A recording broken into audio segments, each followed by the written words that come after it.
Kalau begitu biar ibu dan anak itu bertemu di jalan menuju akhirat saja. Maka keduanya bertempur bahu-membahu, hanya saja setiap kali Xia Qing mendekat, senjata di tangannya selalu menghilang begitu saja. Wujud hewannya memang tidak cocok untuk bertarung melawan monster berbadan besar, sehingga dia hanya bisa melongo frustrasi. Tak lama kemudian, dua pisau lain yang dia bawa pun ikut lenyap. Alisnya berkerut kesal, namun saat melihat Yunze menggunakan ekor ularnya untuk melemparkan tumpukan bangkai ke arah serigala putih, tiba-tiba matanya berbinar. "Aku tahu," serunya dengan suara nyaring penuh kejutan. Dia hanya bisa membuat satu benda menghilang dalam satu waktu. "Yunze, kita serang bersamaan, aku yang menutupimu." Yunze langsung terlibat dalam pertarungan sengit dengan serigala putih. Kekuatan serigala putih itu tidak perlu diragukan lagi. Sebatang pohon besar melayang menghantam kepala serigala putih. Serigala putih mendengus meremehkan. Tipuan murahan seperti ini mau melukai dia. Dia mengaum murka. Hari ini semuanya harus ikut menemani anak serigalanya ke alam baka. Cahaya hijau berkilat di matanya yang berwarna zamrud, dan batang pohon itu seketika lenyap. Namun detik berikutnya, dia melihat kilatan tipis seperti salju melintas di mata ular hitam itu. Tubuh serigala putih langsung menegang. Bersamaan dengan itu, punggungnya terasa dingin. Sosok mungil laksana setan muncul di belakangnya. Kucing berpasir yang lincah itu menjulurkan cakar hitamnya, kilatan petir dan api berpadu di sana, lalu mencakar kepala belakang serigala putih dengan segenap tenaga yang dimiliki Xia Qing. Dalam sekejap, kepala serigala putih itu terbelah. Cairan kekuningan muncrat keluar dengan suara berdecik. Begitu cakar ditarik, sebuah benda transparan melayang keluar. Yunze kembali ke wujud manusia dan menangkapnya dengan tangan, itu kristal hewan serigala. Xia Qing baru saja berbalik untuk melihat, saat tiba-tiba dari sisi tubuh serigala putih yang tumbang, berhamburanlah setumpuk benda. Buah-buahan berwarna-warni, tulang hewan, dan kristal hewan berserakan di tanah. Bahkan ada satu kristal hewan tingkat 2 di antaranya. Dan ketiga pisau yang tadi menghilang, ternyata muncul kembali. Serigala putih itu mati, tapi dari mana semua barang ini berasal? Xia Qing mengerutkan dahi kebingungan. Yunze memutar ingatannya sejenak. Konon ada bakat langka yang bisa menyimpan benda-benda. Bakat serigala putih ini sepertinya memang itu. Masih ada bakat seperti itu. Xia Qing tercengang. Yunze mengangguk. Selain bakat elemen alam, masih banyak bakat langka lainnya. Seperti bakat cahaya yang bisa menyembuhkan luka, bakat kegelapan yang bisa melipat gandakan kekuatan beberapa kali lipat di malam hari, dan bakat waktu yang bisa memutar balik waktu. Setiap bakat itu sangat berharga. Xia Qing termenung memikirkannya. Tepat saat dia hendak bertanya sesuatu, tiba-tiba pandangannya berputar dan kepalanya terasa sangat pusing. Yunze bergerak cepat memeluk pinggangnya. Setelah memastikan tidak ada luka di tubuhnya, dia berkata dengan serius, "Pasti karena tadi bertarung terlalu keras. Tenaga dalam tubuhmu sudah hampir habis, ini sangat berbahaya. Cepat serap kristal hewan serigala putih itu untuk memulihkan kekuatan. Aku yang berjaga di sini." Xia Qing memang sudah tidak punya banyak tenaga, jadi dia tidak menolak. Dia duduk bersila di tempat itu, memejamkan mata, dan mulai menyerap kristal hewan. Kekuatan yang melimpah terus mengalir masuk ke dalam tubuhnya. Hingga kristal di tangannya benar-benar habis terserap, bibir Xia Qing yang tadi pucat pun mulai memerah kembali. Dia mengangkat tangan, seekor ular api setebal ember besar menyembur keluar dan seketika membakar sebatang pohon menjadi abu. "Ah Qing, bakat api milikmu naik tingkat." Wajah Yunze yang dingin dan tampan memancarkan secercah kegembiraan. Belum sampai setengah bulan sudah naik 2 tingkat sekaligus. Kecepatannya luar biasa sekali. Dengan bakat seperti ini, menyebutnya jenius pun tidak berlebihan. Entah mengapa, Yunze tiba-tiba merasakan dorongan rasa terancam. Kalau terus begini, dia mungkin akan tersalib oleh Ah Qing.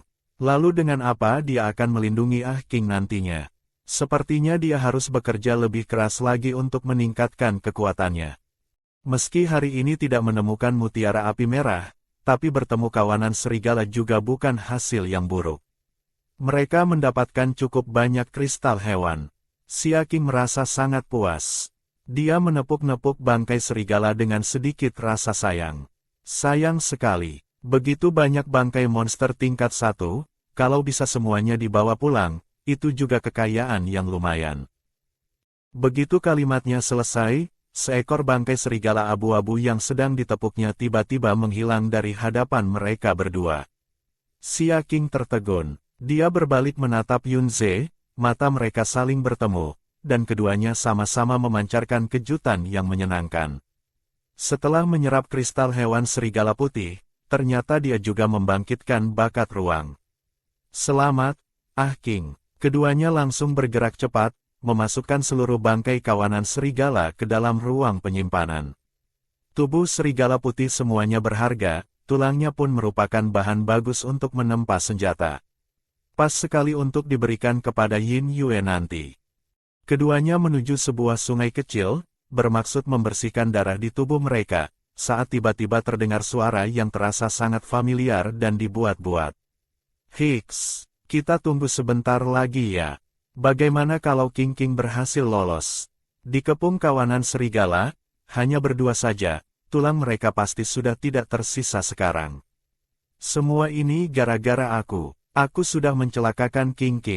Maafkan aku, King. Alis Xia Qing terangkat. Dia langsung berbalik, menyingkirkan semak-semak yang menghalangi pandangan, lalu menyeringai dingin. Kamu ini buaya darat yang munafik. Tidak perlu minta maaf padaku, aku ini belum mati. Tidak ada seorang pun yang mengira bahwa betina yang 2 bulan lalu masih dianggap sampah di mata semua orang, ternyata berani menerobos masuk sendirian ke tengah kawanan serigala yang ganas. Saat semua orang sudah mengira nasibnya lebih banyak sial daripada selamat, dia malah muncul dengan tenang di hadapan semua orang setelah menghabisi seluruh kawanan serigala itu. Mendengar suara Xia Qing, Lin An yang tadinya sedang bersiap-siap memainkan peran pilu untuk kembali ke suku, tiba-tiba membeku di tempat. Dia mendongak, dan melihat Xia Qing berjalan mendekat dengan tubuh berlumur darah. Darah merah segar memercik di wajahnya, justru membuat paras itu terlihat semakin memesona dan mengerikan, bagai iblis betina penggoda yang bangkit dari neraka. Kamu ini hantu atau setan? Lin An ketakutan sampai jantungnya hampir copot, dan secara refleks bersembunyi di balik punggung Feng Shu. Dia mengira itu adalah arwah Xia Qing yang datang membalas dendam. Namun saat melihat Yunze yang berjalan di belakang, Lin An baru tersadar. Pupil matanya membesar dengan ekspresi terkejut yang sulit disembunyikan. Kamu, ternyata tidak mati. Kenapa, kamu sangat berharap aku mati ya? Xia Qing menatapnya dengan senyum yang tidak seperti senyum. Menyadari kalimatnya tadi, Lin An segera menyangkal dan menjelaskan dengan tergesa-gesa. Tidak mungkin, aku hanya penasaran bagaimana kalian bisa lolos dari sana. Feng Shu dan para jantan lainnya pun menatap Xia Qing dan Yunze dengan penuh keterkejutan. Mereka ternyata bisa selamat dari kepungan kawanan serigala. Ini benar-benar keajaiban. Maksudmu? Kamu ingin bertanya mengapa kawanan serigala tidak melahapku meskipun kamu sudah menyiramkan darah pemikat serigala ke tubuhku. Perkataan Xia Qing membuat para jantan kompak melirik ke arah Lin An. An, kamu benar-benar menyiramkan darah pemikat serigala ke tubuh Xia Qing. Pantas saja tadi kawanan serigala tidak mengejar kita. Kita bisa lolos. Ternyata karena Xia Qing. Menyadari hal itu, para jantan langsung merasa malu. Mereka bahkan tadi sempat bersyukur karena merasa beruntung. Ini bukan soal keberuntungan, ini karena Xia Qing yang menyelamatkan nyawa mereka. Meski mereka tidak menyukai sifat Xia Qing yang sombong, tapi untuk perbuatan keji seperti menjebak orang, mereka pun tidak sudi melakukannya. Seketika itu juga mereka mundur menjauh dari Lin An. Siapa tahu lain kali Lin An akan menjebak mereka pula. Aku hanya tidak sengaja. Melihat sikap semua orang berubah, wajah Lin An mulai tampak panik. Pandangannya bergeser, dan dia melihat kantong besar berisi kristal hewan di tangan Yunze. Matanya langsung merah padam karena iri. Kristal-kristal itu adalah hasil membunuh kawanan serigala. Xia Qing sungguh beruntung, punya suami hewan sekuat Yun Ze, bahkan berhasil membunuh seluruh kawanan serigala, dan mendapat begitu banyak kristal hewan. Sepanjang hidupnya, dia bahkan tidak pernah menyentuh sebanyak itu. Xia Qing, perempuan murahan itu, tidak pantas mendapatkan semuanya. Harusnya sudah hampir saja Yun Ze menjadi suami hewannya. Lin An hampir menyemburkan api dari rasa irinya. Namun detik berikutnya, bagian atas kepalanya terasa seperti terbakar. Dia mendongak, dan mendapati kepalanya benar-benar terbakar. Ternyata seekor makhluk aneh berkaki 8 telah muncul di belakangnya. Dua mata majemuk berwarna merah darah berputar-putar, mengunci pandangan pada Lin An. Baru saja berhasil memadamkan api di kepalanya dengan air, Lin An berbalik dan melihat pemandangan itu.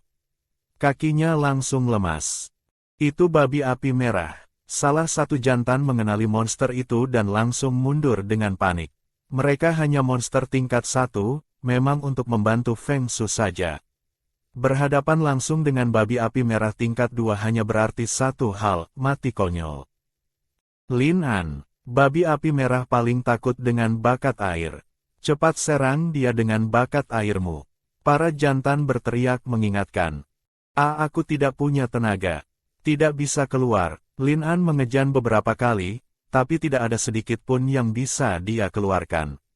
Malah mukanya yang memerah, kedua kakinya gemetar, dan dia langsung menangis tersedu-sedu. Dasar bodoh, kalau begitu cepat ke sini. Feng Su membentak dengan wajah hitam. Lin An akhirnya menemukan sisa tenaganya dan berbalik berlari menuju Feng Su.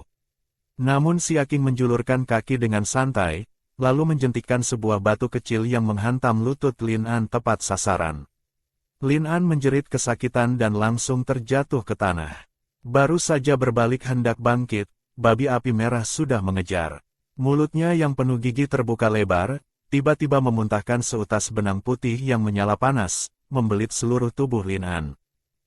Ses. Seketika seluruh tubuh Lin An mulai mengepulkan asap putih. Benang laba-laba babi api merah panasnya seperti bara api, hampir memanggang seluruh tubuhnya matang. Sakit, tolong aku, Feng Ge, cepat tolong aku. Lin An meraung kesakitan, ditambah rasa takut melihat babi api merah semakin mendekat, celana di bagian bawahnya tiba-tiba basah, dia mengompol di tempat.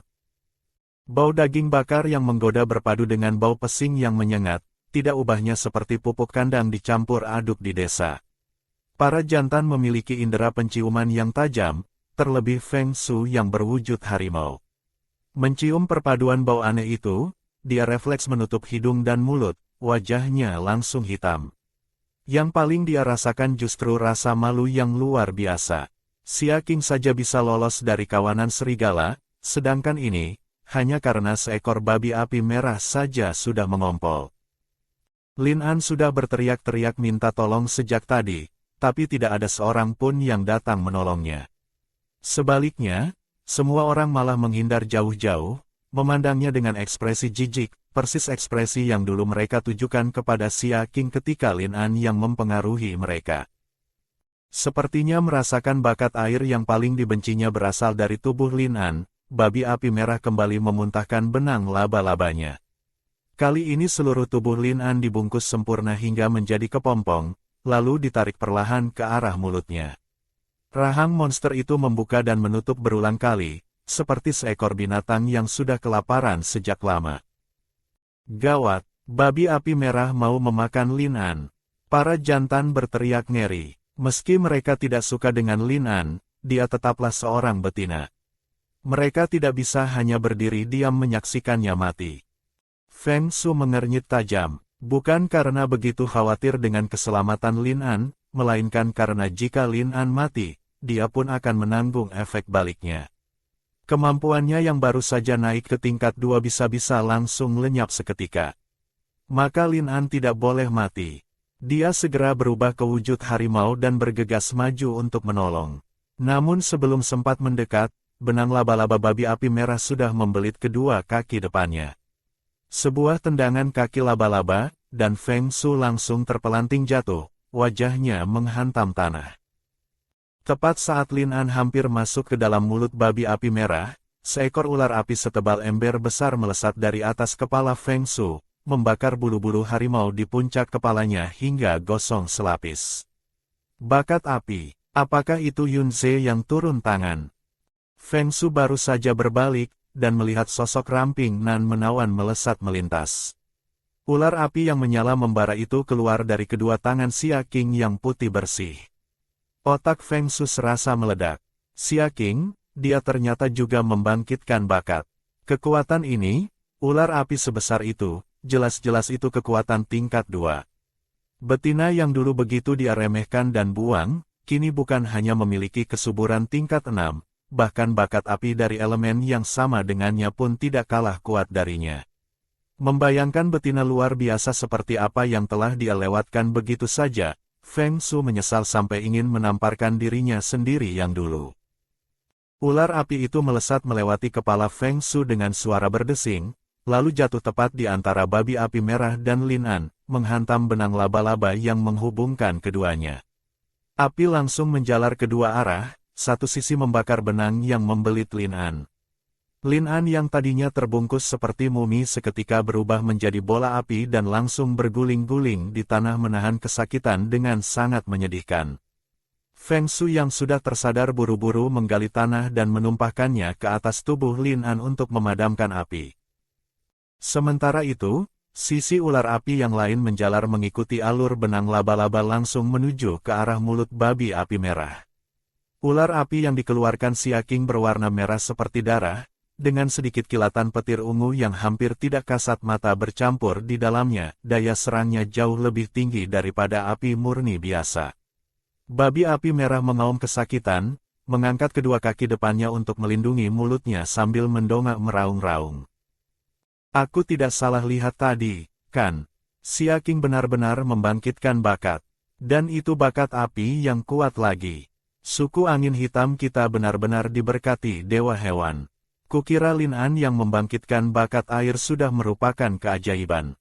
Tidak disangka bakat api Xia Qing jauh lebih tangguh. Para jantan satu persatu memandang Xia Qing dengan tatapan kagum. Sebaliknya, Lin An yang tadi sampai mengompol ketakutan bahkan tidak bisa mengeluarkan setetes air pun, dua orang ini sungguh tidak bisa dibandingkan. Xia Qing, kamu ternyata membangkitkan bakat api. Itu tidak mungkin. Lin An akhirnya berhasil memadamkan api di tubuhnya. Melihat pemandangan ini, rasanya seperti langit sedang menertawakannya. Dia sudah bersusah payah mendapatkan bakat air, dan Xia Qing malah membangkitkan bakat api yang bahkan lebih kuat darinya. Mengapa setiap kali keberuntungan selalu lebih berpihak pada Xia Qing? Lin An hampir hilang kendali dari rasa frustrasinya. Xia Qing berbalik, matanya menyipit meremehkan, melirik Lin An yang penuh luka dan berantakan. Kamu ini sampah tidak berguna. Minggir sana. Dia bukan bermaksud menyelamatkan Lin An. Tapi monster pada dasarnya memang haus darah, apalagi setelah melihat darah. Kalau Lin An sampai dibunuh di sini setelah membangkitkan bakat, babi api merah akan semakin mengamuk, dan kekuatannya pun ikut meningkat drastis. Dia dan Yunze baru saja selesai dari pertarungan besar dan sudah terlalu banyak menguras tenaga. Kalau babi api merah sampai mengamuk, situasinya akan jauh lebih susah dikendalikan.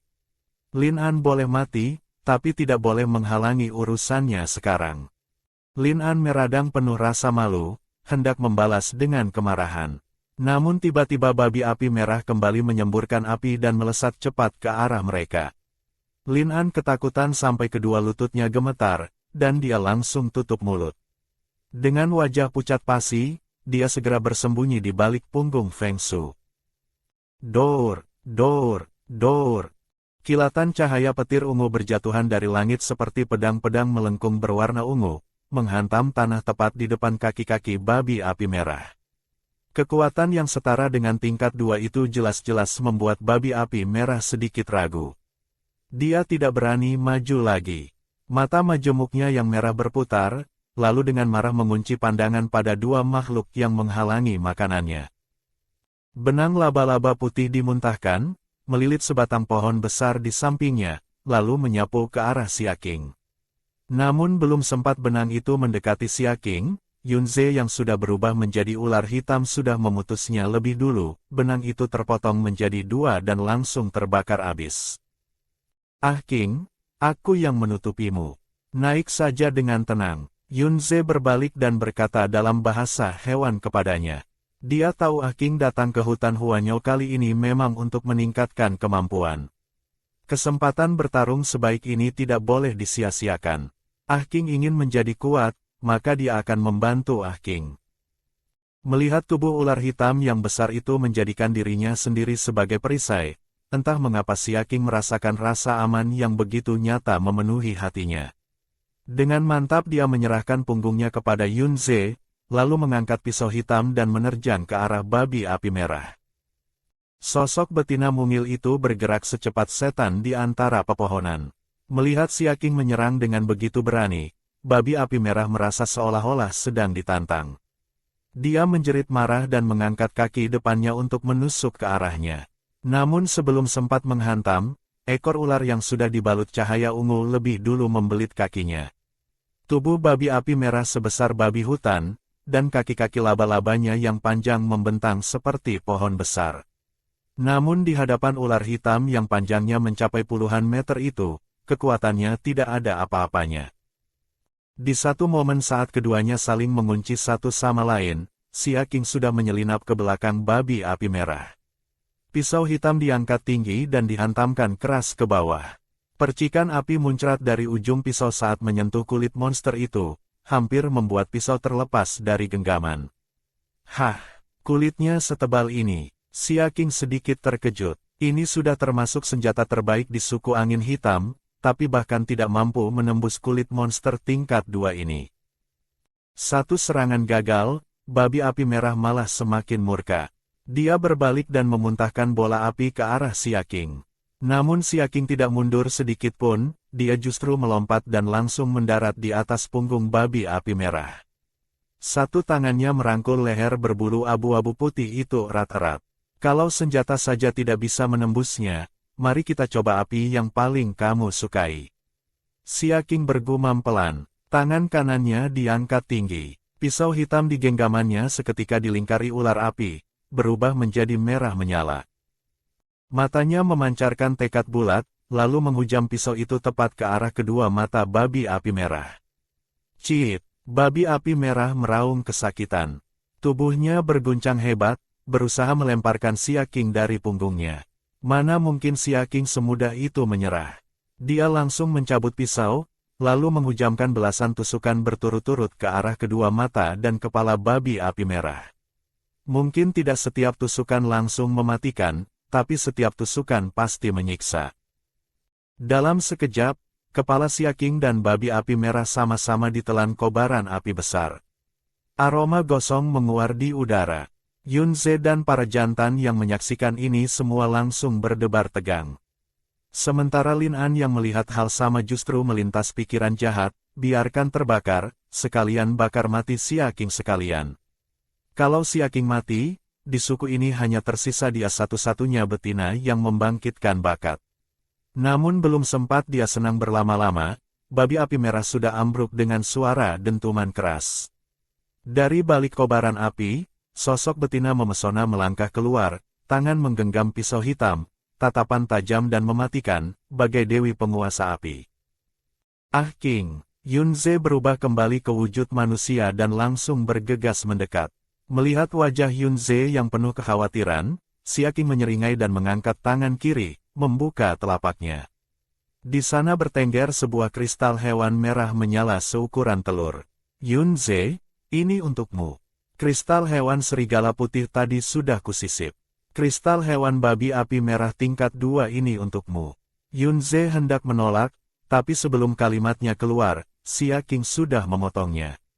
Diberikan ia terima. Kamu suami hewanku, harus nurut padaku.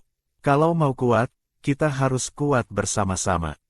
Baik, aku nurut. Yunze menggenggam erat kristal hewan yang masih membara panas di tangannya. Ini yang Ah King ambilkan sendiri untuknya. Tidak ada jantan lain yang punya pasangan sebaik ini. Tanpa sadar, kedalaman mata Yunze memancarkan kelembutan yang begitu tulus. Feng Shu memandang dengan tatapan mati ke kristal hewan di tangan Yunze, matanya memerah karena dengki. Itu kristal hewan api tingkat 2. Kalau dia yang bisa menyerapnya, kekuatannya pasti akan meningkat pesat. Andai saja yang kawin dengan Xia Qing dulunya adalah dirinya, kristal hewan itu sudah pasti miliknya sekarang. Lin An pun tak kalah gila dibakar rasa irinya. Tunggu, babi api merah ini kami yang pertama kali menemukannya di sini. Kristal hewannya seharusnya milik kami. Lin An tidak rela, langsung menyeru menghentikan langkah dua orang yang sudah hendak pergi. Pandangan Yunze seketika mendingin. Babi api merah dibunuh oleh Ah King. Kristal hewannya milik Ah King. Kamu punya muka dari mana untuk bilang itu milikmu? Lin An menggertakkan gigi, wajahnya merah padam menahan amarah. Tapi kami yang sudah menguras tenaga babi api merah duluan. Kalian bisa membunuhnya juga berkat kami. Kita satu suku, kalian sudah dapat begitu banyak kristal hewan, masa satu kristal pun tidak mau disisihkan untuk kami? Disisihkan untukmu. Xia Qing mendengar itu dan langsung tertawa dingin. Dia menghentikan langkahnya dan berbalik. Atas dasar apa? Karena mukamu jelek, atau karena celanamu yang basah itu? Xia Qing tanpa segan melanjutkan, kamu ini sampah yang tidak punya rasa malu, mau saja memimpikannya hal yang tidak pantas. Tidak ada seorang pun yang mengira betina yang 2 bulan lalu masih dianggap sampah di mata semua orang, ternyata berani menerobos masuk sendirian ke tengah kawanan serigala yang ganas. Saat semua orang sudah mengira nasibnya lebih banyak sial daripada selamat, dia malah muncul di hadapan semua orang dengan menenteng kantong besar berisi kristal hewan dalam keadaan selamat. Dan ketika Lin An tanpa rasa malu membuka mulut minta dibagi kristal hewan, Xia Qing tanpa ragu langsung menyemprotnya balik. Kamu buaya darat yang berbisa. Waktu kami dikepung kawanan serigala, kamu menyiramkan darah anak serigala ke tubuhku untuk menarik kawanan serigala ke arah kami. Lalu kamu yang pertama kali melarikan diri. Saat babi api merah datang tadi, kamu ketakutan sampai mengompol, dan akulah yang menyelamatkanmu. Sekarang kamu malah dengan mukanya minta dibagi kristal hewan. Apa kamu masih punya muka? Beberapa kalimat dari Xia Qing langsung membuat Lin An tidak bisa berkata-kata.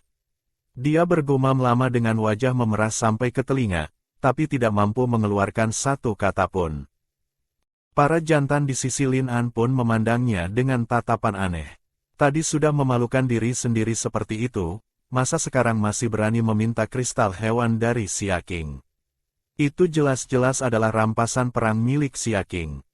Feng Shu merasa muka yang tersisa pun sudah nyaris habis dibawa pergi oleh Lin An. Cukup, Lin An. Belum cukup malu apa? Dia mendesis keras ke arah Lin An, lalu langsung berbalik dan pergi. Feng Ge, tunggu aku. Melihat Feng Shu sama sekali tidak berniat menunggunya, dan para jantan lain pun mengikuti Feng Shu tanpa seorang pun yang peduli padanya, Lin An langsung panik. Dengan setengah berlari terlatih dia mengejar di belakang. Karena sekujur tubuhnya penuh luka bakar yang parah, setiap langkah larinya langsung membuat air mata dan ingusnya mengalir deras bersamaan. Xia Qing memandang punggung dua orang itu dengan senyum yang tidak sepenuhnya senyum. Sudah bertengkar secepat ini, ternyata hubungan kalian tidak sedalam yang kukira. Dia mengira di kehidupan lalu Feng Shu begitu patuh mengikuti semua keinginan Lin An, dan dua orang itu begitu setia satu sama lain. Ternyata keduanya tidak lebih dari hubungan yang dilandasi kepentingan semata. Yunze dan Xia Qing kembali ke suku lebih cepat dari Feng Shu dan rombongannya. Secara alami, kehadiran mereka berdua langsung menarik perhatian banyak orang. Dua karung besar itu, isinya massa, kristal hewan semua. Ya Tuhan, kalian ini pergi mengumpulkan kristal hewan ya? Kok bisa sebanyak itu? Yunze yang biasanya tidak suka menarik perhatian, kali ini justru sengaja mengangkat kristal hewan tingkat 2 ke tangan yang terlihat jelas, lalu mengusap peluh yang tidak ada di dahinya dengan punggung tangan, sehingga kristal hewan itu terpapar sempurna di depan mata semua orang. Itu kristal hewan api tingkat 2. Jangan-jangan mereka benar-benar berhasil membunuh babi api merah. Dua ekor ini benar-benar punya keberuntungan yang tidak masuk akal. Tidak hanya mendapat begitu banyak kristal hewan tingkat 1, bahkan sampai dapat 1 kristal hewan tingkat 2.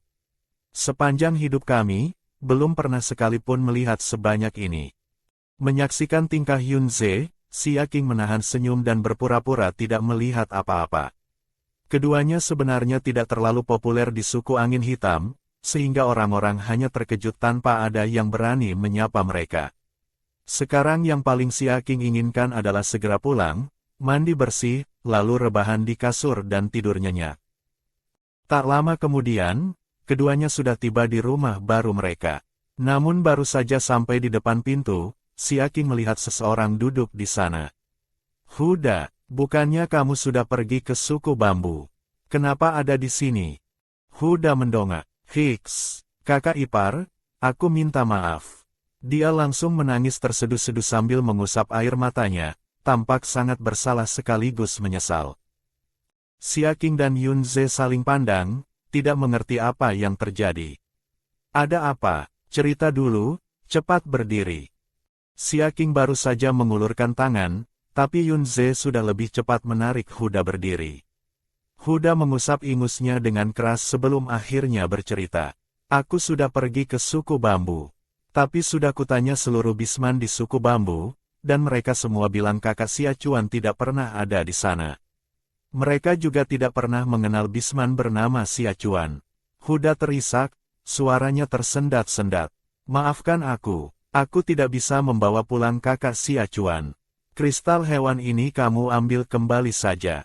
Sambil bicara, dia mengeluarkan kristal hewan dari sakunya dengan enggan dan meletakkannya kembali di depan pintu. Xia Qing mengerutkan alis, tetap tenang saat bertanya, kakak tidak pernah ke suku bambu. Kamu yakin tidak salah? Huda mengangguk pasti. Tidak mungkin salah. Menyadari sebuah kemungkinan, pandangan Xia Qing seketika mendingin. Yunze, ikut aku. Dia langsung berbalik dan melangkah keluar. Yunze dan Huda tanpa banyak bicara langsung mengikuti. Kakak ipar, kita mau kemana? Huda bertanya bingung. Xia Qing menyipitkan matanya, tatapannya tajam seperti mata pisau. Suaranya dingin bagai es. Menagih utang. Menagih utang. Ke siapa? Huda masih linglung. Bukankah yang paling penting sekarang mencari kakak Xia Chuan? Sementara itu, di sebuah rumah kayu lain di sudut yang berbeda. Hiks, ibu, Xia Qing sudah keterlaluan. Tidak hanya merebut mutiara api merah yang susah payah aku dan Feng Ge temukan, dia malah menyiksaku seperti ini.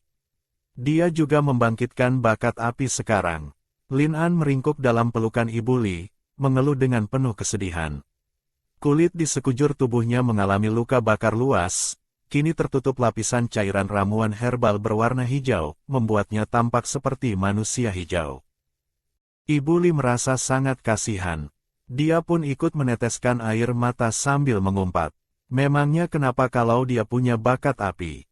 Itu berarti dia berhak merebut mutiara api merah anakku. Berhak menyakitimu seperti ini. Ibu tidak akan membiarkan dia begitu saja. Lin An teringat momen tadi saat Xia Qing membuatnya dipermalukan di depan umum. Tubuhnya gemetar seisi dari amarah yang tertahan. Dengan raut muka tidak terima dia berkata, Ibu, bakat air terlalu lemah. Aku juga mau bakat yang punya daya serang. Aku tidak mau bakat air yang rusak ini lagi. Ibu Li memang paling memanjakan anaknya, hampir semua permintaan dikabulkan tanpa terkecuali. Dia langsung mengangguk-angguk cepat, dipenuhi kasih sayang buta yang berlebihan. Bakat air tidak bagus, ibu carikan jalan, nak. Usai berkata begitu, dia langsung menoleh ke arah ketua kelompok yang ada di sana. Lihat ini semua karena kamu. Dulu membuat An-An dipermalukan, sekarang bakat yang kamu bawa pun tidak setangguh punya Xia Qing. Bawa lagi bakat yang lebih kuat untuk An-An. Harus lebih kuat dari bakat api, hanya bakat sekuat itu yang pantas untuk anakku. Wajah ketua kelompok berubah menjadi hitam pekat. Bakat tidak semudah itu didapat. Jangan asal bicara, bahkan untuk mendapatkan satu bakat air ini saja aku sudah mengorbankan banyak hal.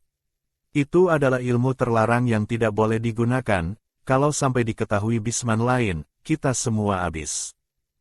Aku tidak peduli, Ibu Li mendengus. Kalau kamu tidak mau mencarikannya, aku tidak mau lagi denganmu. Meski keduanya bukan pasangan resmi, mereka sudah lama saling berhubungan diam-diam. Hal ini diketahui oleh kedua suami hewan Ibu Li, tapi karena status ketua kelompok, mereka tidak berani bersuara.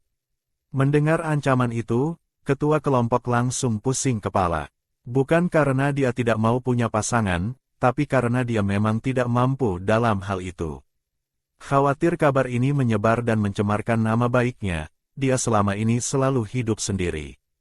Tapi dia pun punya hasrat, dan Ibu Li pandai merayunya, serta mampu memuaskan kebutuhannya tanpa harus sampai ke tahap yang sebenarnya. Maka keduanya terus menjalin hubungan. Karena itulah Ibu Li dan Lin An selama ini banyak mendapatkan keuntungan darinya. Bakat air itu pun adalah hasil bujuk rayu dan desakan Ibu Li yang akhirnya membuat ketua kelompok menyerah. Bukan aku tidak mau mencarikannya, tapi benar-benar tidak ada cara lagi, kata ketua kelompok sambil membujuk dengan sabar. Bakat air juga tidak lemah. Saat musim kemarau, bakat itu sangat berguna. An-An seorang betina, punya bakat air sudah lebih dari cukup.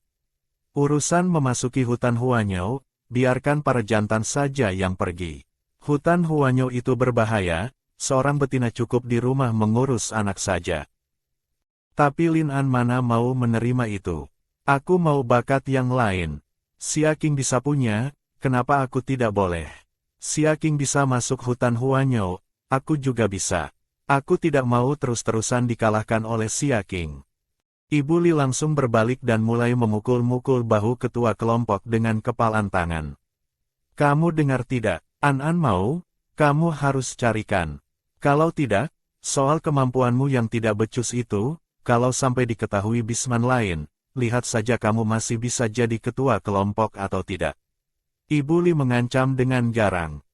Ketua kelompok memang sudah takut, ditambah kupingnya sudah sakit dihujani teriakan. Dia akhirnya menyerah sambil mengernyit kesal. Baik, aku cari jalan, aku pikirkan, puas. Kilatan kesenangan baru saja melintas di mata Lin An, namun detik berikutnya, brak. Pintu rumah ditendang terbuka oleh seseorang dari luar.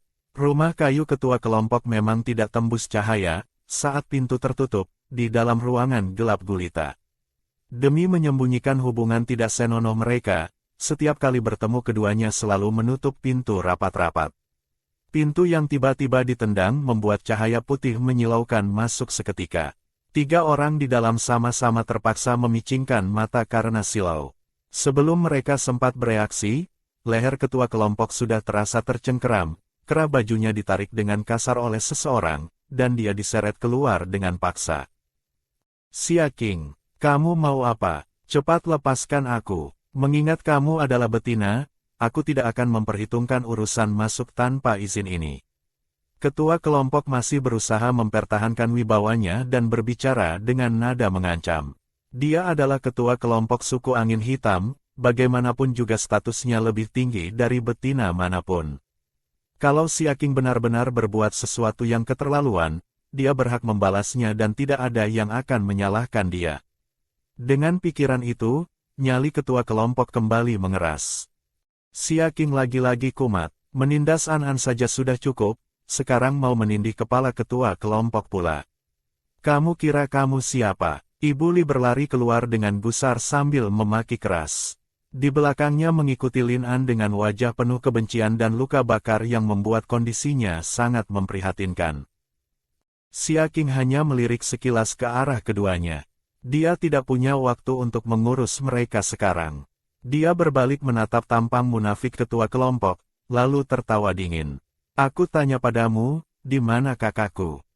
Kilatan rasa bersalah melintas di mata ketua kelompok.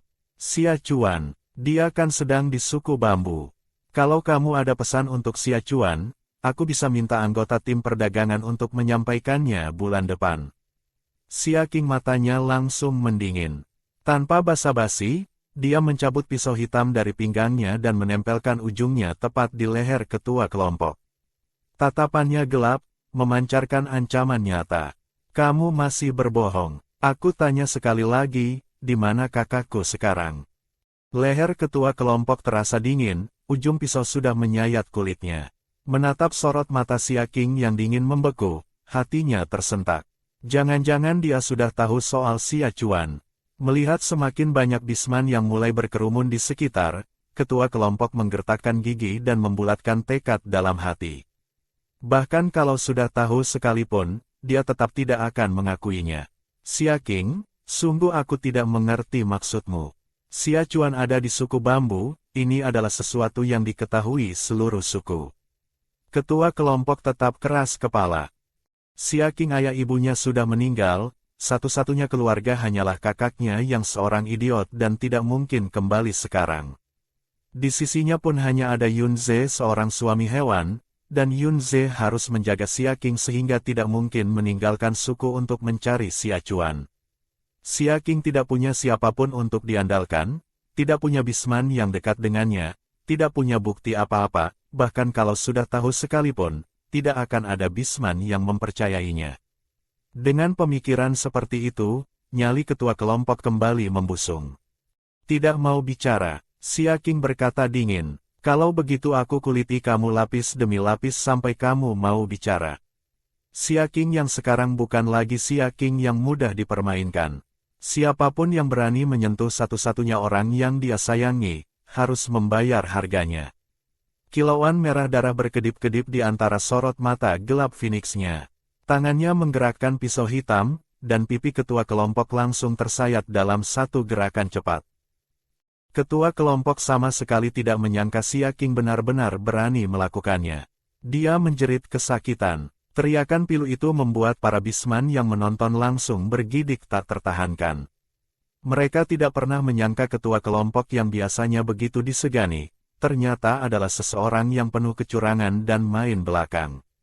Bukan hanya diam-diam memalsukan hasil tes kesuburan dan membalikkan hitam menjadi putih, dia bahkan diam-diam menjual kakak Xia Qing kepada suku lain demi keuntungan pribadi.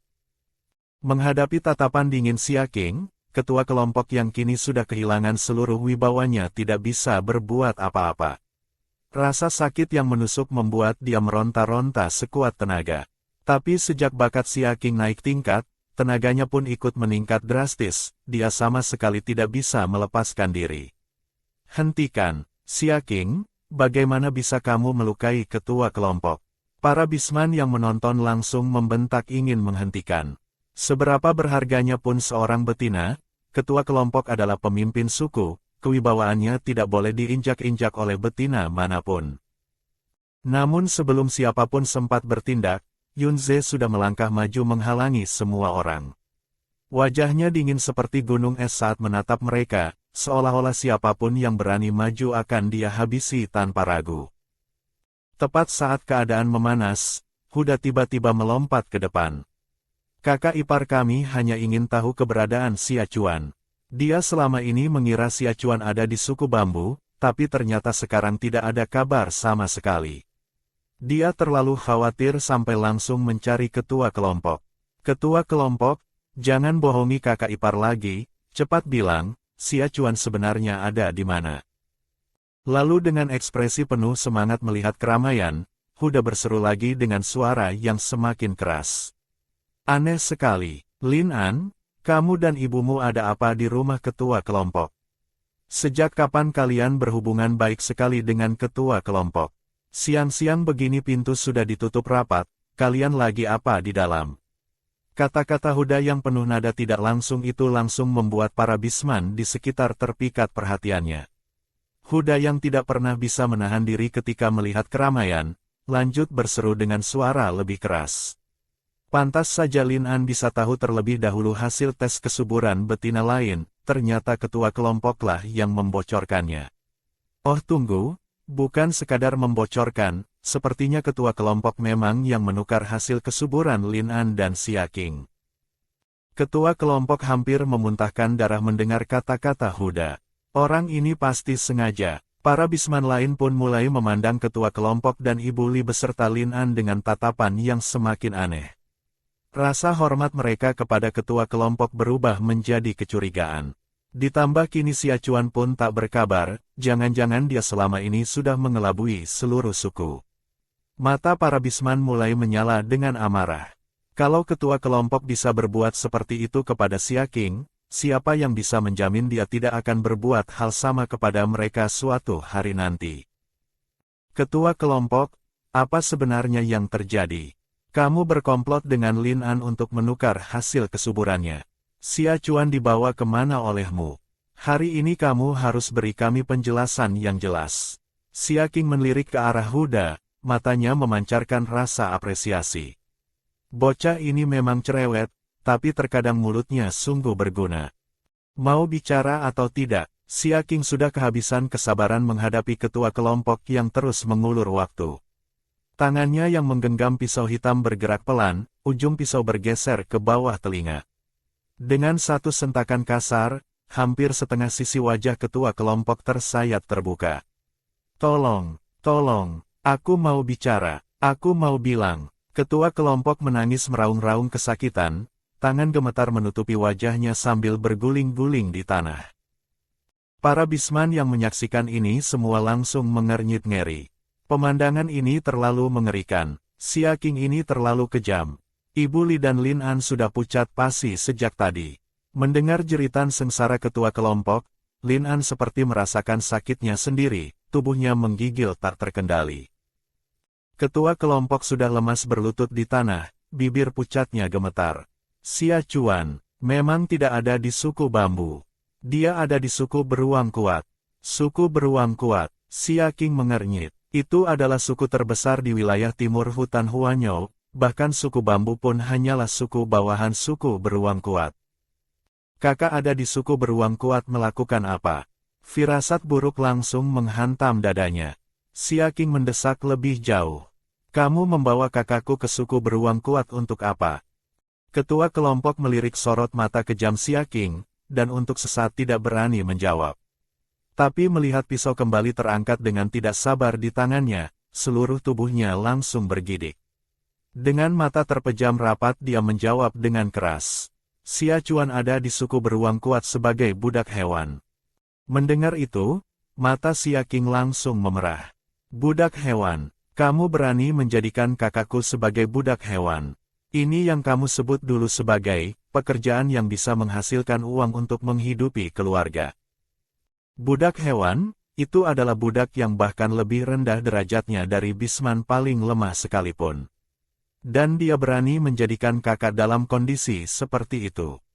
Aku pun tidak punya pilihan. Bukan aku yang mau mengirimnya ke sana, Bisman dari suku beruang kuat yang menginginkannya. Dan suku beruang kuat memberikan imbalan yang sangat besar. Dia pun tahu tentang hal ini dan pergi atas kemauannya sendiri. Ketua kelompok membela diri. Tutup mulut busukmu. Api kemarahan Xia Qing membakar segenap hatinya. Pisau hitam di tangannya diangkat dan diturunkan lagi, satu gerakan cepat. Ketua kelompok menjerit pilu, tangan menutup telinganya sambil berguling-guling di tanah. Satu telinga yang masih melekat tipis pada wajahnya kini terkulai ke sisi, menodai rumput hijau di bawahnya dengan warna merah darah. Kalau kakak sampai kenapa-kenapa, lain kali yang jatuh adalah kepalamu. Xia Qing menahan penuh keinginan membunuhnya. Sekarang dia masih membutuhkan informasi tentang kakak dari orang ini, dia tidak boleh mati dulu. Para Bisman lain yang menyaksikan potongan telinga itu langsung merasakan telinga mereka sendiri terasa dingin. Mereka satu persatu mundur pelan-pelan tanpa sadar. Setelah melampiaskan amarahnya, Xia Qing baru teringat bahwa Yun Ze juga ada di sampingnya. Dia melirik sekilas, apakah Yun Ze menganggapnya terlalu brutal dan menakutkan. Namun detik berikutnya, Yun Ze justru melangkah maju ke sisi ketua kelompok, mengangkat tangan, dan menghantamkan satu pukulan kuat yang dialiri bakat petir langsung ke tulang rusuk ketua kelompok. Kerak, kerak, kerak. Beberapa suara tulang patah terdengar bersamaan dengan teriakan kesakitan ketua kelompok. Pemimpin suku itu langsung roboh lunglai ke tanah seperti boneka rusak. Ah King, kamu tadi kurang keras. Yun Ze dengan penuh kasih sayang melirik ke arah Xia Qing, lalu menoleh dengan wajah dingin membeku ke arah ketua kelompok. Sebagai pemimpin suku tapi mencelakai anggota sukunya sendiri, patah tulang rusukmu dan bakat yang dihancurkan sudah terlalu murah bagimu. Yunze melanjutkan dengan suara yang datar namun terasa seperti vonis. Ah King adalah betina. Nama baik betina sangat penting di suku. Karena hal-hal yang tidak nyaman untuk dilakukan oleh Ah King, biarlah aku yang menggantikannya. Semua dampak buruknya, biar aku yang menanggung. Xia King mengerjapkan matanya, lalu menyembunyikan senyum memesona yang tidak bisa sepenuhnya disembunyikan. Ini memang suami hewan yang dia pilih sendiri. Kalian berdua ini keterlaluan. Ketua kelompok bagaimanapun adalah pemimpin suku, bagaimana bisa kalian menghancurkan bakatnya? Ibu Li keluar dengan wajah terkejut dan marah. Aku keterlaluan, Xia King tertawa dingin. Ketua kelompok, dia sudah tidak akan menjabat itu lagi. Tanpa basa-basi, dia menginjak punggung ketua kelompok yang sedang berusaha merangkak bangkit. Kepala ketua kelompok langsung menghantam tanah dan menggilas rumput dengan mulutnya. Ketua kelompok ini tidak bermoral dan telah berkhianat kepada sukunya sendiri. Sekarang dia sudah menjadi bisman yang cacat. Dia tidak lagi mampu mengemban tanggung jawab besar ini. Menurutku, sudah saatnya memilih orang lain. Xia King mengangkat suaranya kepada seluruh bisman yang hadir. Tidak bisa begitu, Lin An secara refleks memprotes. Tanpa ketua kelompok sebagai pelindungnya, bagaimana dia bisa mendapatkan bakat yang lebih kuat di masa depan? Namun para bisman lain justru tidak keberatan dengan kata-kata Xia King. Mengganti ketua kelompok tidak merugikan mereka sama sekali, malah mungkin membuka peluang bagi mereka. Siapa yang kuat, dia yang memimpin. Tapi yang pertama naik ke tingkat 2 sepertinya adalah Feng Shukan. Para bisman mulai berdiskusi dengan semangat. Tepat saat itu, Feng Shu yang baru saja kembali dari berburu melintas di sana dan tanpa sengaja menyaksikan semua kejadian ini. Mendengar percakapan itu, sorot mata gelap Feng Shu langsung menyala dengan ambisi yang membara. Meski Yunze juga sudah naik ke tingkat 2, tapi dia naik lebih awal, kekuatan Yunze pasti belum setara dengannya. Dia pasti adalah ketua kelompok yang sudah tidak terbantahkan. Masa depannya akan cemerlang tanpa batas. Feng Shu baru saja hendak melangkah maju, ketika suara Hu dan memotong keramaian lebih dulu. Soal kekuatan, Yunze juga tidak kalah. Dia juga sudah tingkat 2, bahkan punya bakat petir dan api sekaligus. Kekuatannya tentu lebih tangguh. Lagi pula, Lin An kan pasangan Feng Shu, dan dia sudah membiarkan ketua kelompok memalsukan hasil kesuburan untuk menguntungkan Xia King. Siapa yang bisa menjamin kalau Feng Shu yang jadi ketua kelompok, hal seperti ini tidak akan terjadi lagi. Kata-kata Huda langsung membuat para bisman yang tadinya mendukung Feng Shu mulai ragu-ragu. Tidak bisa, Feng Shu tidak boleh jadi ketua kelompok. Dia dan ketua kelompok lama satu komplotan dengan Lin An. Kalau Feng Shu yang jadi ketua kelompok, apa bedanya dengan yang sebelumnya? Wajah Feng Shu langsung hitam seketika. Gigi-giginya bergemeretak memandang Huda. Orang ini mau mampus. Feng Shu menekan kemarahannya dan berteriak keras. Ada atau tidak ada sangkut pautnya denganku terserah, tapi jangan lupa. Yunze adalah bisman pendatang, bukan asli suku Angin Hitam. Dia tidak punya hak untuk menjadi ketua kelompok. Para bisman pun ramai-ramai mengangguk, mereka hampir melupakan hal ini. Bisman pendatang memang tidak boleh menjadi ketua kelompok. Seketika semua orang mulai pusing memikirkan siapa kandidat yang tepat. Setelah dipikir-pikir pun tidak ada nama yang muncul, semuanya punya kelemahan masing-masing. Tepat saat semua orang tidak bisa mencapai keputusan, Paman Lei yang baru saja selesai berdiam diri menyerap kristal hewan, keluar dari masa penutupannya. Dari kejauhan dia melihat kerumunan orang yang berkerumun. Setelah mendengar bahwa semua ini ada sangkut pautnya dengan Xia King, wajahnya langsung berubah, dan dia bergegas berlari mendekat. King, ada yang berani ganggu kamu. Siapa orangnya? Aku tidak akan biarkan dia begitu saja. Paman Lei mendatangi dengan amarah membara. Tangan yang sudah mengumpulkan kekuatan bahkan berubah warna menjadi kuning tanah. Tanah di bawah kaki semua orang seolah mulai bergetar, seperti bumi yang sedang mengguncang dalam kemarahannya. Mendengar kata-katanya, para bisman yang menonton refleks menggeliat di sudut bibirnya, mengganggu Xia King. Siapa yang berani? Yang ada dia hampir membunuh orang ya. Melihat ekspresi Paman Lei yang begitu cemas, hati Xia Qing terasa hangat. Tadi Paman Lei tidak sengaja melepaskan kekuatan bakat tanahnya dalam amarah, jelas itu adalah kekuatan Bisman tingkat 2. Mata Xia Qing langsung berbinar. Ini kebetulan yang sempurna. Paman Lei, kamu sudah naik ke tingkat 2, berarti posisi ketua kelompok ini kamu yang cocok memegangnya. Huda pun langsung menepuk pahanya dengan cepat, refleksnya tidak kalah dari siapapun. Kandidat ketua kelompok yang paling tepat ini dia. Datang sendiri.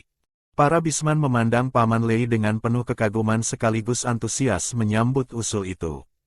Paman Lei naik ke tingkat 2, dan memang dialah kandidat terbaik. Paman Lei adalah anggota lama suku. Meskipun tidak selalu ada di suku, tapi setiap kali bertemu anggota suku yang sedang kesulitan di hutan, dia selalu turun tangan membantu. Karena itu hubungannya dengan semua orang sangat baik. Dalam sekejap, suara-suara yang mendukung dia menjadi ketua kelompok baru terdengar bersahut-sahutan. Paman Lei yang masih bengong belum mengerti situasinya sama sekali. Ketua kelompok apa? Apa yang terjadi? Dia masih dalam masa penutupan, tidak tahu apapun. Melihat semua orang menatapnya dengan sorot mata penuh harapan yang membara, Paman Lei malah semakin bingung. Huda yang ceriwis langsung dengan cepat merangkum semua kejadian dari awal sampai akhir. Paman Lei pun baru menyadari keberadaan ketua kelompok yang tergeletak tidak jauh dari sana. Tiba-tiba, satu kilatan cahaya melesat, dan menembus tulang lutut ketua kelompok. Ketua kelompok kembali meraung memegang lututnya, wajahnya kembali terpelintir kesakitan, tapi dia tidak bisa mengumpat. Dalam hatinya dia menangis. Kalian ini ada-ada saja, apa perlu setiap orang yang datang harus memukulku sekali? Kenapa tidak sekalian habisi aku saja? Dan terungkaplah pula, kakak yang selama ini terus menghantui pikirannya, ternyata diam-diam telah dijual oleh ketua kelompok yang terkutuk itu ke arena pertarungan, dijadikan budak tempur demi hiburan para bangsawan yang kaya raya. Menghadapi tatapan dingin Xia Qing, ketua kelompok yang dulu begitu disegani kini sudah tidak tersisa wibawanya sama sekali, sudah babak belur tidak karuan. Tapi hampir tidak ada yang merasa kasihan padanya. Sebagai pemimpin suku yang justru mengkhianati dan memanipulasi anggota sukunya sendiri, tidak langsung dibunuh saja sudah beruntung. Saat yang bersamaan, gelombang tekanan halilintar yang dilepaskan Paman Lei menekan semua orang di sekitar, kecuali Xia Qing dan orang-orang terdekatnya, sampai jantung mereka seolah berhenti berdetak. Membiarkan sosok sekuat ini menjadi ketua kelompok baru, mereka sama sekali tidak punya keberatan. Sementara itu, Feng Su di belakang kerumunan sudah merah padam menahan amarah. Dari mana tiba-tiba muncul Paman Lei ini? Apakah Bisman tingkat 2 sudah sebegitu tidak berharganya sekarang? Lin An pun menggertakkan gigi sampai sakit menahan kesal. Xia Qing pasti adalah bintang sialnya, lahir ke dunia memang untuk menghalangi jalannya. Paman Lei sebenarnya sama sekali tidak berambisi menjadi ketua kelompok. Tapi mengingat posisi ini bisa membantu melindungi Xia Qing, dia tidak menolak. Dia mengangkat tangannya dan berkata kepada semua orang dengan suara lantang. Aku, Lei Meng, akan menjalankan tanggung jawab sebagai ketua kelompok dengan sepenuh hati. Aku akan melindungi setiap anggota suku ini dengan jiwaku. Suaranya yang berwibawa ditambah tekanan kekuatan yang baru saja dia perlihatkan, justru membuat semua orang merasa sangat aman dan tenang. Inilah hukum besi, yang kuat yang memimpin. Tak ada lagi yang peduli dengan nasib ketua kelompok lama. Lin An dan Ibu Li yang sadar mereka tidak bisa mengalahkan Xia Qing, memanfaatkan momen saat semua orang lengah, lalu diam-diam kabur pergi. Sekarang giliran kamu bicara. Xia Qing menyipitkan matanya, memandang ke arah ketua kelompok lama yang masih meringis kesakitan dengan wajah kacau balau. Di sebuah rumah kayu lain di suku Angin Hitam, seorang jantan parubaya berkulit gelap sedang mengobrak-abrik seluruh isi ruangan mencari sesuatu. Ayah, lagi cari apa? Yin Yue yang baru saja pulang membawa air bertanya heran. Pisau hitam itu. Aku ingat sudah kusimpan di dalam kotak kayu ini, kenapa tidak ada? Mendengar itu, Tubuh Yin Yue langsung menegang. Ekspresinya menjadi kikuk. Dia berkata pelan, pisau itu sudah kuberikan kepada orang lain. Ayah Yin Yue langsung membelalakkan mata, kumisnya sampai berdiri karena marah. Apa, kamu memberikannya kepada orang? Itu adalah karya terbaik yang pernah kubuat sepanjang hidupku, sekarang bahkan sudah menjadi urusan kehidupan dan kematian suku kita. Dan kamu malah memberikannya kepada orang. Cepat ambil kembali. Sudah kuberikan ke Xia Qing, kata Yin Yue lemah. Mendengar nama Xia Qing, ayah Yin Yue langsung pingsan sementara, matanya langsung menghitam. Kamu malah memberikannya kepada betina gila itu. Ayah Yin Yue menunjuk dahi Yin Yue dengan jari gemetar, dadanya naik turun drastis karena marah, wajahnya memancarkan ekspresi yang tidak terima. Ayah tahu kamu masih memendam perasaan untuk Xia Chuan si idiot itu, kan? Xia Qing adalah adik Xia Chuan, dan kamu memang tidak pernah akur dengannya, kalau tidak punya alasan lain, kamu tidak akan membantunya. Tapi kali ini berbeda, Yin Yue memotong dengan cepat. Suku beruang kuat datang meminta ayah membuatkan senjata, tapi tangan ayah sedang terluka dan tidak bisa menempa. Pisau itu seharusnya dipersembahkan ke suku beruang kuat. Suku beruang kuat itu kuat dan tidak kenal ampun, kalau tidak bisa menyerahkan barangnya, suku kita bisa celaka. Kalau begitu aku bantu ayah menempa satu pisau hitam lagi, usul Yin Yue setelah berpikir sebentar.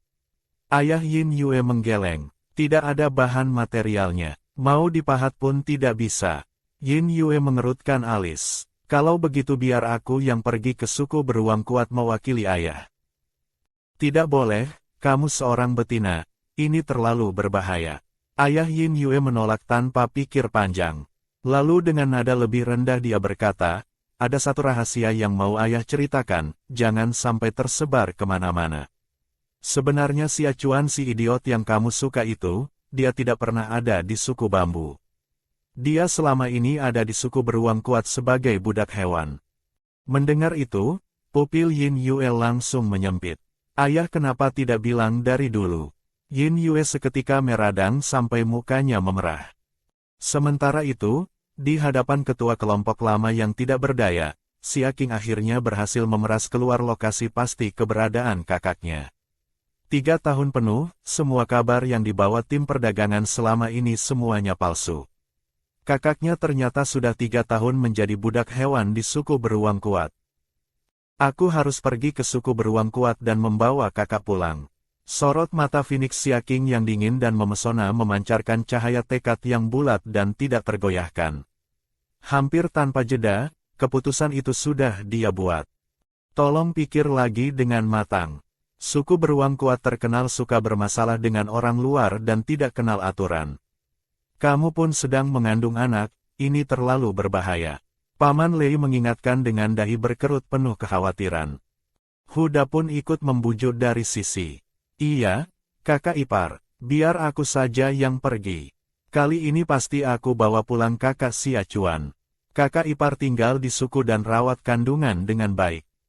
Paman Lei bahkan melotot ke arah Yunse. Kamu ini menjadi suami hewan macam apa? Kenapa tidak cepat-cepat bujuk Xia Qing? Si Bisman pendiam ini dari tadi tidak mengeluarkan sepatah kata pun. Yunze melirik ke arah Xia Qing, lalu tanpa berpikir 2 kali, langsung berdiri di sisi Xia Qing. Apapun yang Ah Qing ingin lakukan, aku dukung. Aku akan ikut dan melindungi Ah Qing. Yunze memahami Ah Qing, dia tahu Ah Qing adalah orang yang berpegang pada keputusannya. Satu hal yang sudah dia putuskan tidak akan mudah berubah. Yang bisa dilakukannya hanyalah mendukung Ah Qing sekuat yang dia bisa. Kamu ini juga sama tidak bisa diandalkannya.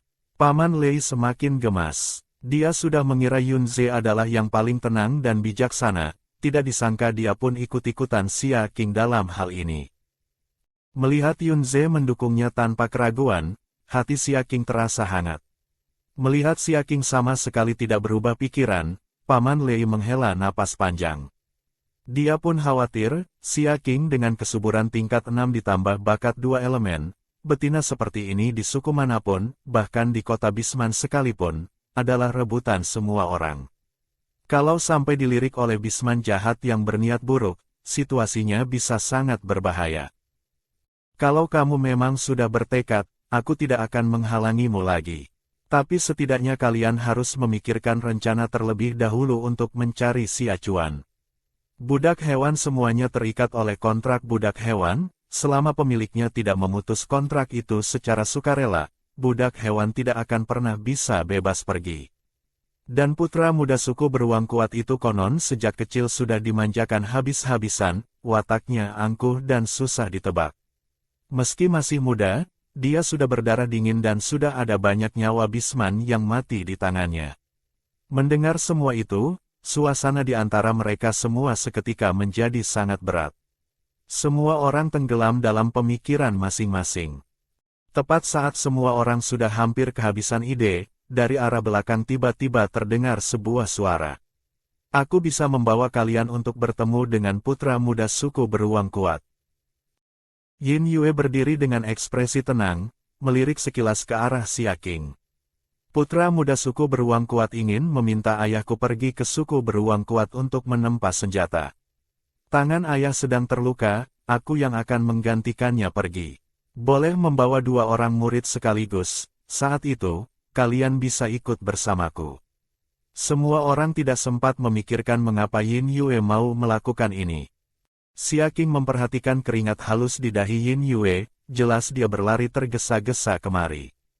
Tiba-tiba dia teringat sesuatu, di kehidupan lalu, sepertinya memang saat inilah Yin Yue pergi ke suku beruang kuat untuk menempa senjata, dan setelah itu tidak pernah ada kabar lagi darinya. Hatinya tersentak, jangan-jangan di kehidupan lalu, Yin Yue mengalami sesuatu yang buruk di suku beruang kuat, atau bahkan senasib dengan kakak, dijual oleh ketua kelompok lama ke sana. Yin Yue, terima kasih. Tolong bawa aku dan Yunze bersamamu ke suku beruang kuat.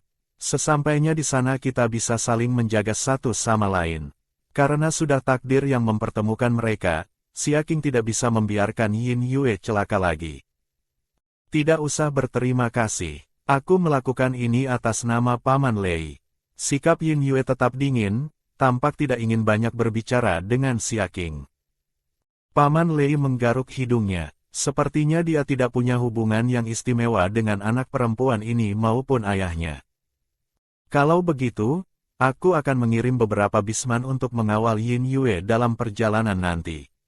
Paman Lei berkata, sebagai ketua kelompok, setidaknya kewenangan itu masih ada di tanganku. Yin Yue mengangguk singkat ke arah Paman Lei, lalu berbalik menatap Xia Qing. Besok pagi, di pintu gerbang suku. Kalau terlambat, aku tidak akan menunggu. Setelah berkata demikian, dia sudah hendak membalikkan badan pergi. Tunggu sebentar, Yin Yue. Xia Qing menahannya. Dia mengeluarkan cakar dan taring serigala putih dari ruang penyimpanannya, lalu menyodorkannya kepada Yin Yue. Ini 2 kali kamu sudah membantuku, terima kasih. Ini adalah sesuatu yang aku dan Yunze dapatkan dari serigala putih hari ini. Meski bukan tingkat 2, tapi kekuatannya sebanding dengan tingkat 2. Cukup bagus untuk menempa senjata, anggap saja sebagai hadiah terima kasihku.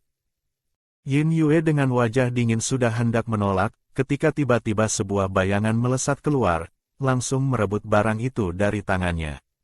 Cakar dan taring serigala yang sebanding dengan monster tingkat 2, haha. Ini barang bagus sekali. Yang muncul tak lain adalah ayah Yin Yue yang rupanya juga ikut kemari. Dia memeluk cakar dan taring itu dengan mata berbinar penuh kesenangan.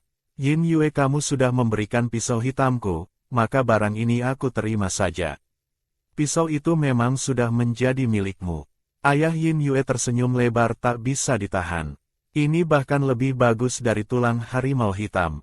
Pasti bisa menempa senjata yang jauh lebih hebat dan kuat dari sebelumnya. Yin Yue menghentak kaki dengan kesal. Dia baru saja hendak meminta ayahnya mengembalikan barang itu, tapi ayah Yin Yue sudah keburu menutup mulutnya dengan telapak tangannya dan menariknya pergi paksa. Sambil berjalan dia masih berteriak ke belakang, kamu ini anak bodoh. Barang sebagus ini kenapa mau dikembalikan? Keputusan sudah bulat, besok mereka berangkat.